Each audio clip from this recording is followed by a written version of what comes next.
Cher esprit libre, bonjour à tous. Aujourd'hui, nous allons voir la dignité.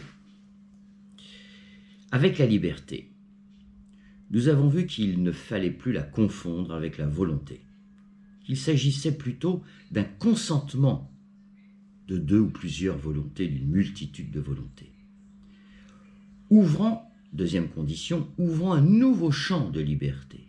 Et troisième condition, sans jamais augmenter la misère du monde. Puis, avec le principe d'égalité, il s'agissait d'éviter une autre confusion entre le sentiment naturel d'égalité qui est gravé dans nos cœurs et l'application de son principe consistant à rééquilibrer sans cesse et sans jamais l'obtenir totalement les inégalités sociales et économiques. J'ai nommé cette constante sociale la fonction d'équité, à l'instar d'une autre constante, mais cette fois-ci naturelle, dans la nature. Constamment, la nature cherche à rééquilibrer les déséquilibres, notamment métaboliques, dans nos corps, dans le corps de tous les vivants, mais également dans tous les écosystèmes. La vie est constamment en train de rééquilibrer les déséquilibres. On l'a déjà vu souvent.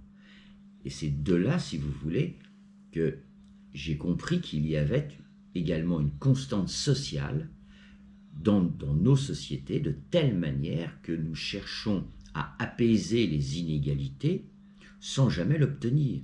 Mais encore faut-il à les apaiser, ces inégalités, et non les augmenter, comme en ce moment particulièrement, mais ceci depuis une quarantaine d'années, et on pourrait remonter encore avant. Remarquez donc cette analogie naturelle. De même, la nature fonctionne avec la loi de coopération, vous en souviendrez. De même, le consentement des volontés, le mariage des volontés, qui s'opposait a priori, revient au final aussi à une coopération entre les volontés humaines. Vous voyez, coopération dans la nature, coopération dans le social. De même encore, la nature maintient, je vous l'expliquais, les équilibres des écosystèmes à l'aide de cette constante naturelle, cherchant sans cesse à rééquilibrer les déséquilibres. De même, à nouveau, les champs de liberté créés par ces mariages de volonté qui s'opposaient a priori, ces champs de liberté se maintiennent grâce à cette constante similaire que j'ai appelée fonction d'équité du principe d'égalité, cherchant également à apaiser les inégalités sociales et économiques. Vous voyez, constante naturelle, constante sociale. Voilà donc comment j'ai défini ces deux premiers principes constitutifs de la démocratie, ou d'une démocratie, par observation de la nature elle-même. Donc, voyons à présent en ce qui concerne la dignité. Pendant longtemps, j'ai cherché la source de la dignité, surtout celle issue des droits de l'homme. Mais aussi, pour quelle raison une personne serait-elle digne ou indigne? Comment peut-on perdre sa dignité? Peut-on la perdre, sa dignité? Qui pourrait nous l'ôter? Voilà les questions qu'on va tenter d'aborder.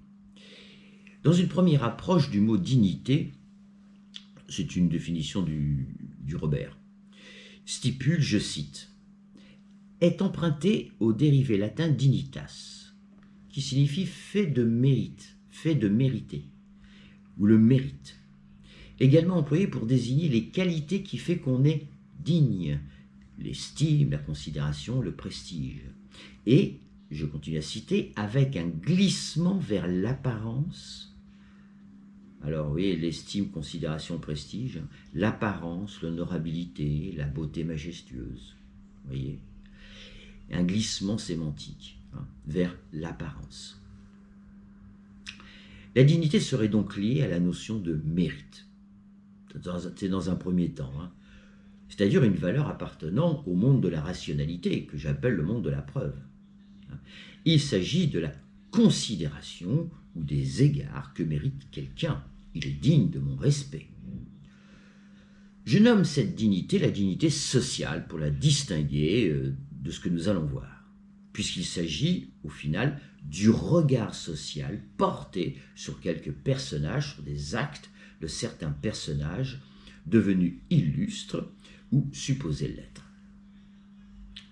En revanche, sur quel fondement les rédacteurs, surtout de la Déclaration universelle des droits de l'homme de 1948, se basent-ils pour attribuer à chaque citoyen, sans exception, un droit supposé naturel à la dignité? En effet, dans son article 1, il est écrit clairement « Tous les êtres humains naissent ». Alors vous allez voir que c'est important, parce que tout à l'heure, on va voir le contraire. Tous les êtres humains naissent libres et égaux, en dignité et en droit. Ils sont doués de raison et de conscience et doivent agir les uns envers les autres dans un esprit de fraternité. Nous verrons la fraternité dans le dernier dossier de cette longue saga. Donc, tous les êtres humains naissent libres. On l'a vu, on n'est pas tout à fait d'accord, mais surtout égaux en dignité et en droit. Dans son préambule, il déclare également que, je cite, « Considérant que la reconnaissance de la dignité inhérente à tous les membres de la famille humaine et de leurs droits égaux et inaliénables constitue le fondement de la liberté, de la justice et de la paix dans le monde. » Vous voyez, la dignité, ça c'est un élément très important, la dignité fonde la liberté, l'égalité, la fraternité. J'aurais peut-être dû dans le plan commencer par la dignité au lieu de commencer par la liberté et l'égalité. Puis j'ai mis la dignité entre deux, ça m'a semblé, mais peut-être que mon plan n'est pas très bon, je m'en excuse. D'autres le redresseront si nécessaire. Selon une définition communément admise, la dignité de la personne humaine serait le principe, cette fois-ci, selon lequel une personne ne doit jamais être traitée comme un objet ou comme un moyen, mais comme une entité intrinsèque, c'est-à-dire que la dignité est intrinsèquement liée à la personne humaine. D'où elle naît, d'où sa naissance. Mais là encore, je pose la question, quelle serait l'origine naturelle de ce principe?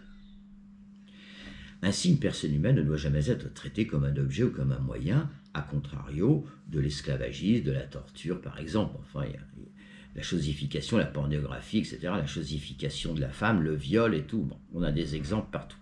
Cette loi naturelle des droits de l'homme interdit donc, somme toute, de chosifier ou de réifier une personne humaine. Et la question se pose maintenant avec les animaux à juste titre. En résumé, de l'avilir. Mais, encore une fois, d'où provient le fondement de ce droit naturel? Voilà ma question cruciale dans ce dossier.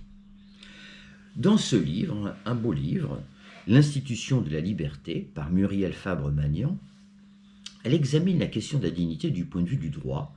À mon grand étonnement, elle consigne ceci. Écoutez bien, parce que justement, là, il y a un renversement de paradigme. Je cite, « Les débats autour de la dignité font cependant apparaître une réelle ligne de fracture idéologique qui parcourt du reste toutes les disciplines. Ceux qui défendent le principe de dignité, et elle ajoute entre parenthèses, et répétons-le, c'est le cas des principaux grands textes juridiques relatifs aux droits de l'homme. » Alors je reprends. Ceux qui défendent le principe de dignité, ceux qui écrivent les grands textes juridiques suite aux droits de l'homme, soutiennent, donc ceux qui défendent le principe de dignité, soutiennent que l'humanité et la raison de l'homme,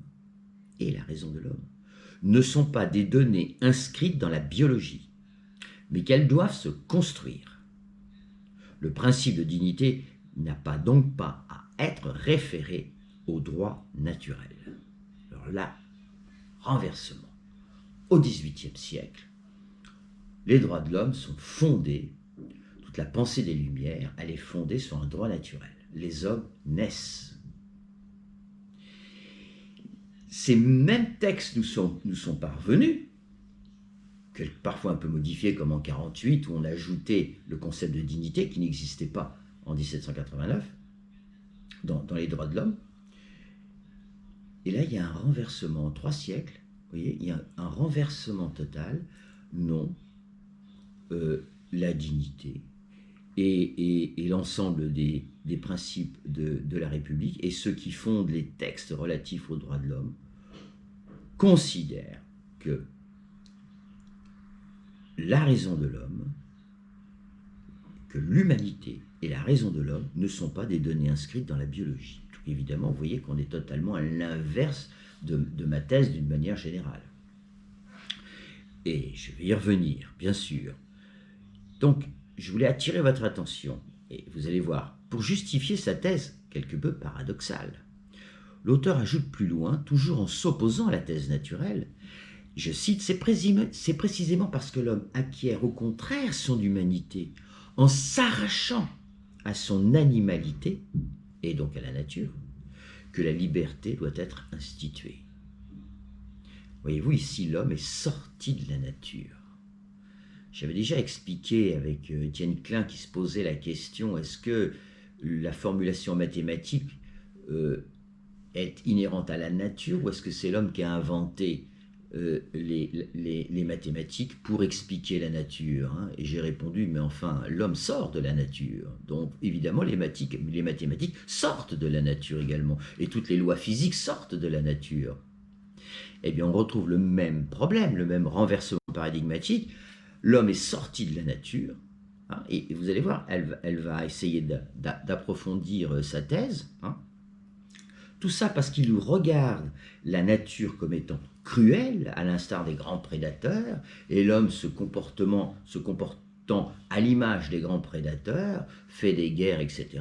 Mais ce n'est pas tout à fait ça la réalité dans la nature. Donc vous voyez, on retrouve cette confusion que j'ai essayé de dénoncer auparavant entre la violence naturelle, hein, qui n'est pas de la violence, hein, mais il y a confusion avec cette violence naturelle et celle de l'homme, et la violence de l'homme, hein, qui n'a strictement rien à voir avec ce que l'on croit être de la violence naturelle. Ainsi, la notion de dignité comporte plusieurs interprétations, voire opposées donc. Mais celle qui nous intéresse réside dans la dignité qui se trouve au fondement de la Déclaration universelle des droits de l'homme en 1948, en son premier article, je le répète, tous les êtres humains naissent libres et égaux en dignité et en droit. Pour autant, Fabre-Magnan cherche un fondement aux libertés et aux droits de l'homme, en s'opposant cette fois-ci à la thèse des pragmatistes, entre guillemets, c'est ainsi qu'elle les appelle, qui réfutent les pragmatismes, hein, qui réfutent tout fondement naturel de la dignité. Donc elle est assise entre deux chaises, hein. La dignité pourra en effet être très bien remplacée par une autre valeur humaine, la poursuite du bonheur par exemple, la justice, etc. Il n'y aurait alors que des valeurs relatives qui découleraient d'une entente intersubjective variant selon les sociétés et les époques. Selon Fabre-Magnan, cette thèse anti-fondement ouvre la porte à beaucoup de choses mettant à mal la dignité des droits de l'homme, confère l'idéologie néolibérale, dont le consentement sournois à renoncer tant à sa dignité qu'à sa liberté. Je m'explique, ça donne « je renonce à ma vie et à ma liberté contre une rémunération dans le cadre d'un contrat consenti ». Ceci est l'aboutissement de l'idéologie néolibérale actuellement, consistant désormais à tout marchandiser, notamment les corps et leurs organes. Hein, c'est là où veut en venir, dans le transhumanisme par exemple, où veut en venir cette idéologie néolibérale, c'est de pouvoir tout marchandiser. Alors si effectivement on peut vendre des ventres, vendre des organes, et puis bon, les riches pourront acheter, les pauvres ne pourront pas, et c'est les pauvres qui vendront leurs organes, je te vends un rein, j'en garde un, on voit bien qu'à ce moment-là, le fondement de la dignité et donc par la suite de la liberté, l'égalité, la fraternité vole en éclats. Et c'est là, si vous voulez, où on arrive dans ces deux dans ce renversement paradigmatique entre la pensée du XVIIIe siècle, où je vous rappelle, elle était sous l'égide de l'être suprême, avec une âme immortelle, 3 siècles après, où on est quand même dans un athéisme assez radical. Fabre-Magnan ne nous propose pas d'ailleurs une définition consensuelle de la dignité, en tant que fondement des libertés et des droits de l'homme, mais elle pose néanmoins la question du fondement. Je cite, « Le fondement doit nécessairement avoir une substance, c'est-à-dire un contenu minimum pour que la notion ait un sens et fasse sens pour le droit et pour les êtres humains. » Et elle cite en note de bas de page le philosophe français Michel Terestchenko. Je cite, « La dignité est de nature substantielle. » Ça, c'est très important. Au sens étymologique de la notion, substare, qui soutient. Ce qui se tient dessous, ou en arrière, ou encore en deçà, et qui renvoie à un des sens les plus profonds de la transcendance, dit-il. Non pas ce qui est au-delà, on n'est pas dans la transcendance divine, vous voyez, mais ce qui est au cœur, toujours en réserve.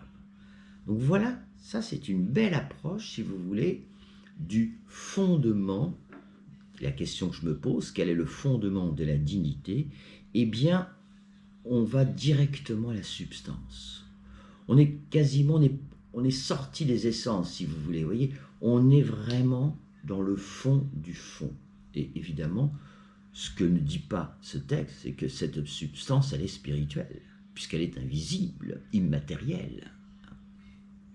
Donc de ce point de vue, que je partage en tant que fondement ou soubassement des droits de l'homme, la dignité s'apparente donc à la notion de substance, c'est-à-dire qui supporte par elle-même la toute première réalité et vérité humaine inaliénable.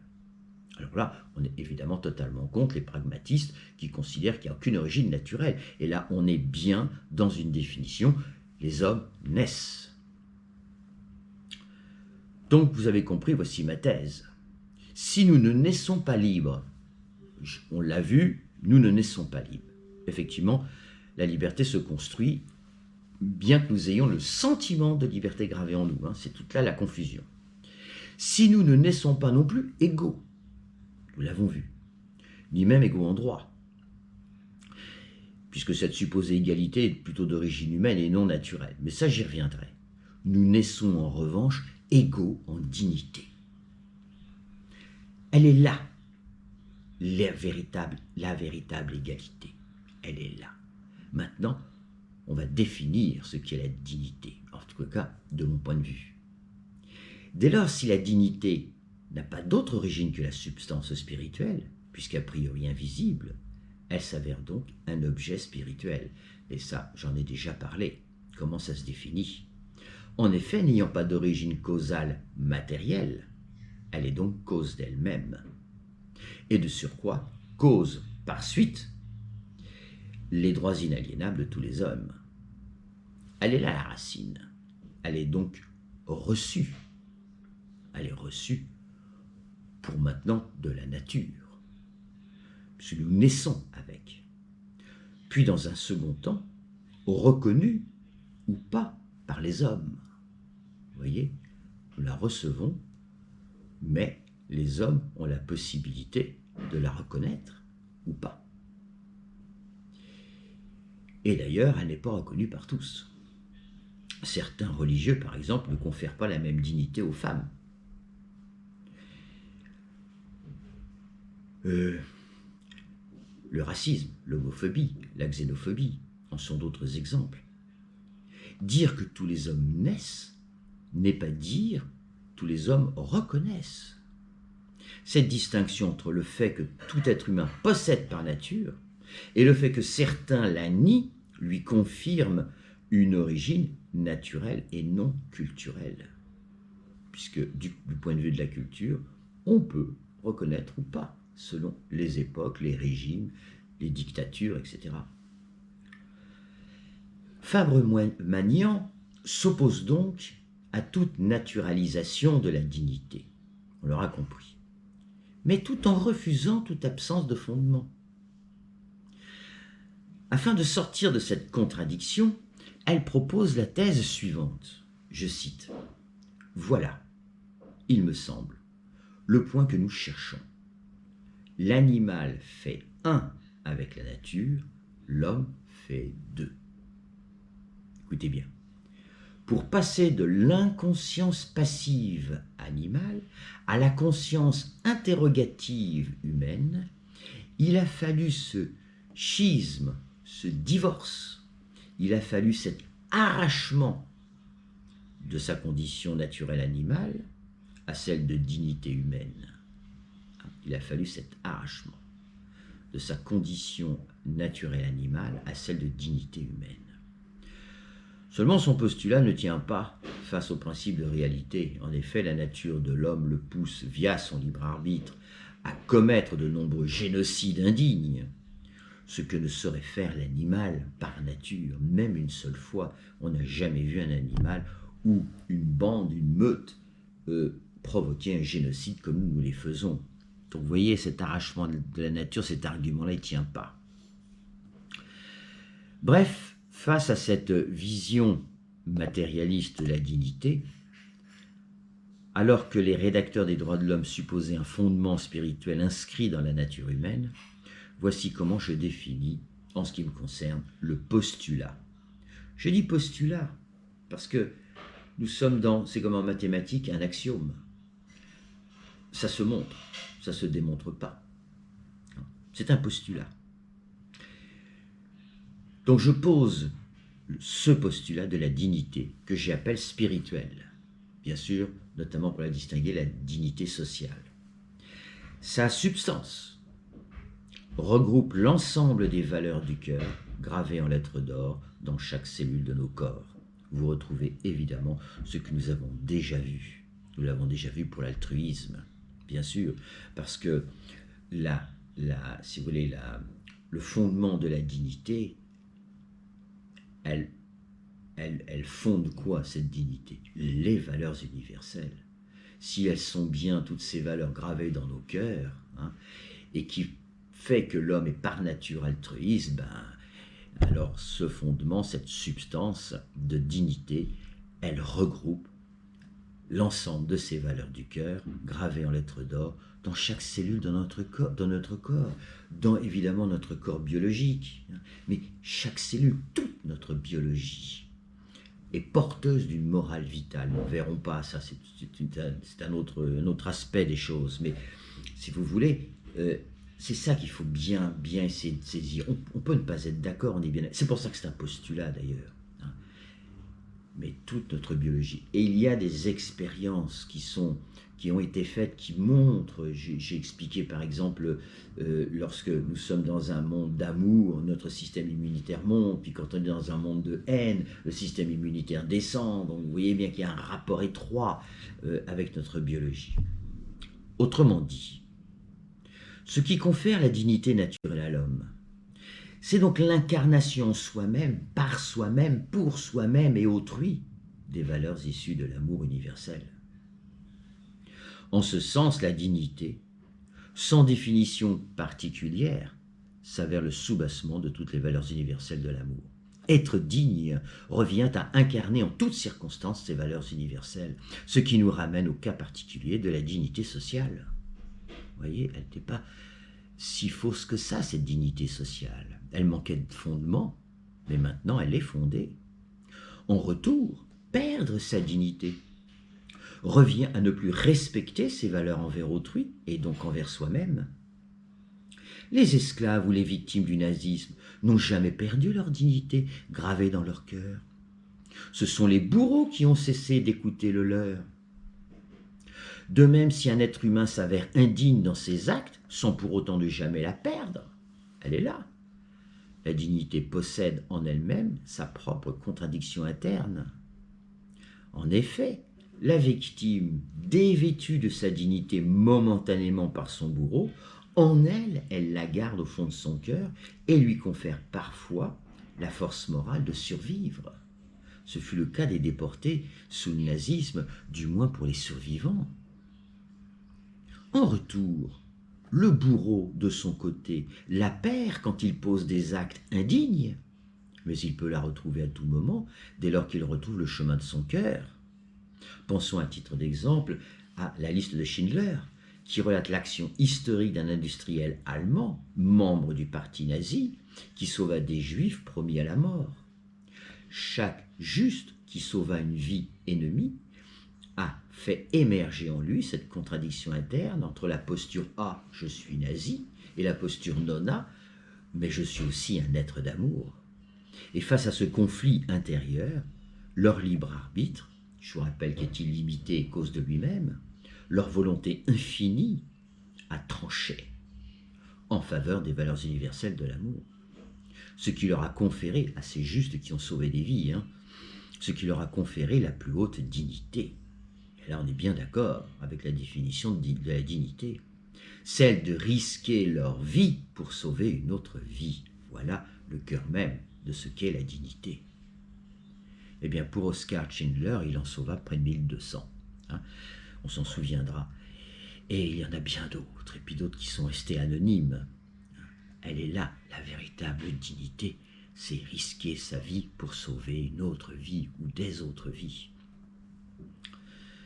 De ce point de vue, nul doute. Donc vous voyez le caractère cause d'elle-même, autant qu'objet spirituel, et puis la contradiction interne déjà. De ce point de vue, nul doute que personne ne peut accorder ou ôter la dignité d'autrui. Nous l'avons reçue, et elle reste toute la vie. On peut ne pas éveiller, ça j'ai déjà dit 100 fois, on peut ne pas poser des actes avec les valeurs universelles, on peut ne pas les incarner, mais elles sont là. Et cette dignité, elle est là. Et on peut la retrouver à chaque instant. C'est une question de renversement de nos valeurs.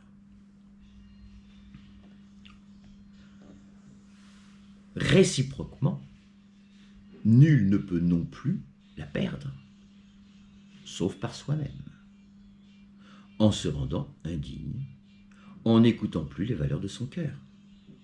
Se rendre indigne du cadeau reçu de la vie revient au final à imposer à tous les vivants égoïsme et malveillance. Vous voyez, on retombe toujours sur la même problématique de l'altruisme et de l'égoïsme. En ce sens, l'acte indigne est donc tout acte malveillant envers la création, forêts, rivières, animaux, humains bien sûr, enfants, femmes, c'est-à-dire tout acte néfaste à la vie. C'est pour ça que le troisième critère de la liberté, c'est ne jamais augmenter la misère du monde, ne jamais attaquer la vie unique qui s'exprime en de multiples vies. La dignité au sens où nous naissons tous égaux en dignité est donc un objet spirituel du monde de la foi, monde de la preuve, monde de la foi, répondant à l'ordre irrationnel, c'est-à-dire fonctionnant selon les trois principes de la logique rationnelle, mais de manière symétriquement inversée. Vous vous souvenez déjà. En effet, comme nous l'avons vu, la dignité fonde sans être elle-même fondée par quoi que ce soit d'autre, elle est cause d'elle-même. De même, elle contient sa propre contradiction, nous l'avons vu, dès lors que même si je la perds momentanément en acte indigne, elle reste gravée en moi à tout jamais, et ainsi je peux la retrouver à tout moment.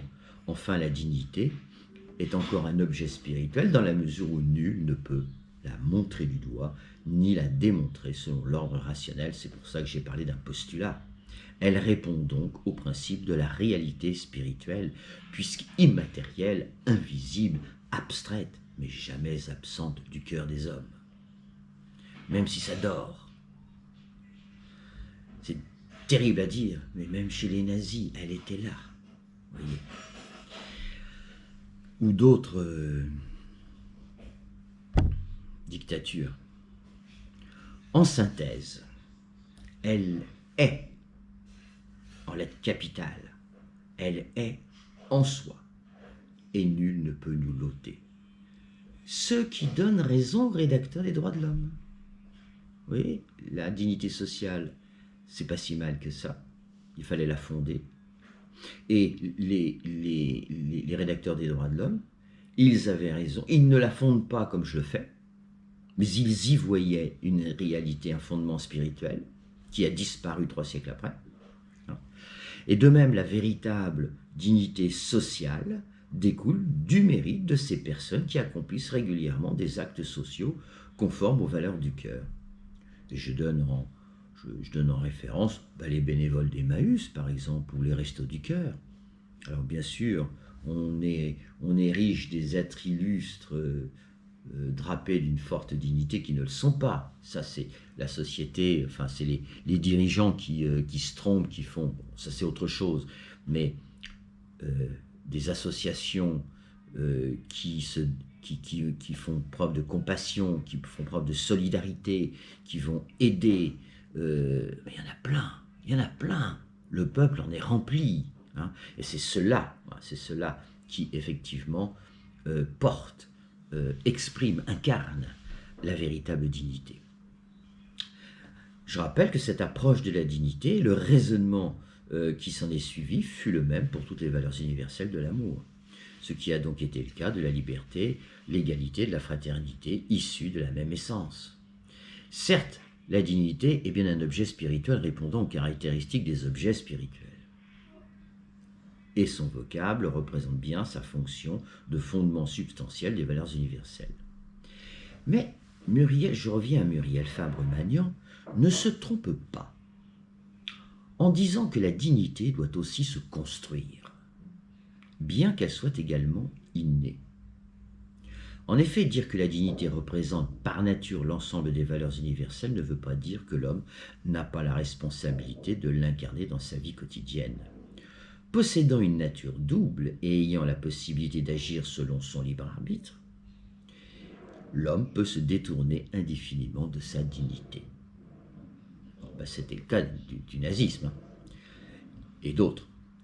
En ce sens, la dignité s'avère une conquête, un combat sans relâche. De la même manière que pour la liberté et l'égalité, la dignité aussi. Nous sommes égaux en dignité par ce fondement spirituel, cette substance spirituelle. Mais évidemment, si on n'incarne pas ces valeurs qu'elles fondent, de liberté, d'égalité, de fraternité et toutes les autres valeurs universelles, eh bien, on peut s'en détourner indéfiniment, comme on peut se détourner de l'amour indéfiniment. En ce sens, la dignité s'avère une conquête, un combat sans relâche. Dans sa recherche d'un fondement de la dignité, Fabre-Magnan a en partie raison d'inviter l'homme, je cite, à s'arracher de sa nature, mais pas de celle de sa condition d'animal. Il doit s'arracher de sa nature égoïste et égocentrique qui, encore une fois, n'a rien à voir avec la nature animale. L'homme à la fois altruiste et égoïste est ici sur terre pour apprendre à aimer, mais sa tendance rationnelle le poussera vers l'égoïsme. C'est donc en se tournant vers l'altruisme qu'il pourra construire la dignité terrestre déjà présente dans sa nature spirituelle. Vous voyez que c'est important d'avoir le modèle des deux dimensions. De ce point de vue, la dignité sociale, la dignité des droits de l'homme et la dignité à construire de Muriel Fabre-Magnan ne sont qu'une seule et même chose issue de la dignité spirituelle telle que je l'ai définie. La dignité ainsi définie, que signifie alors tous les hommes naissent égaux en droit? Il ne peut s'agir du droit humain écrit par les juristes et appliqué par les juges. D'abord parce que le droit humain a nécessairement évolué avec la société. À titre d'exemple, alors que les droits de l'homme ont été écrits en 1789, l'avortement, écrit auparavant, mais vous avez compris ce que je veux dire, ceux de 1789, après ces droits de l'homme, l'avortement était interdit, les femmes ne pouvaient pas voter, et puis les homosexuels ne pouvaient pas s'afficher sans risquer leur vie, encore moins de se marier. Donc il y avait une évolution, si vous voulez, du droit humain. Il n'y a donc rien de naturel dans ces évolutions du droit juridique, mais que de l'humain. Que de l'humain, mais qui s'approche des valeurs universelles. Par contre, oui, bien sûr. Je pense aux homosexuels, par exemple. De même, ce droit supposé naturel est-il aujourd'hui appliqué à tous? Ou est-ce un vœu pieux? Tout avocat vous dirait avec ironie, sortant d'un tribunal, si la justice existait, ça se saurait. Certes, les rédacteurs de la Déclaration de l'homme voulaient que l'égalité des droits juridiques soit appliquée à tout citoyen, mais le réel montre, selon Jean de La Fontaine, que selon que vous serez puissant ou misérable, les jugements de cour vous rendront blanc ou noir. Hélas, ce constat est toujours d'actualité. Face à cette supposée égalité en droit juridique, j'y vois une autre interprétation possible, qui me semble plus juste et surtout plus utile. Si nous naissons effectivement avec une égalité en droit, il s'agirait plutôt de sa réciproque, c'est-à-dire du devoir que je me dois de reconnaître la dignité de chacun de mes frères humains, et par conséquent de leurs droits juridiques associés. Ce devoir, le droit d'autrui envers moi, s'avère en effet inaliénable et naturel, puisqu'il découle de l'incarnation des valeurs universelles dans mes actes envers autrui, lesquels sont fondés, nous le savons maintenant, sur le principe inaliénable de la dignité. Ainsi, dès que l'un d'entre nous viole ce droit d'autrui, vous voyez, au lieu de chercher mes droits, je vais plutôt aller chercher mes devoirs envers un droit d'autrui. Il perd donc, dès l'instant que quelqu'un viole ce droit d'autrui, il perd momentanément sa propre dignité, et non la victime, bien sûr, on l'a vu, contrairement aux apparences. Je conclurai ainsi, dans cet espoir d'un monde d'après. Il s'agit bien d'une révolution, mais au sens cette fois-ci d'un renversement. Cessons de revendiquer nos droits pour, à l'inverse, appliquer nos devoirs envers autrui, et alors nos droits seront bien gardés. Il me semble que c'est à méditer. Enfin, c'est ce que je vous propose.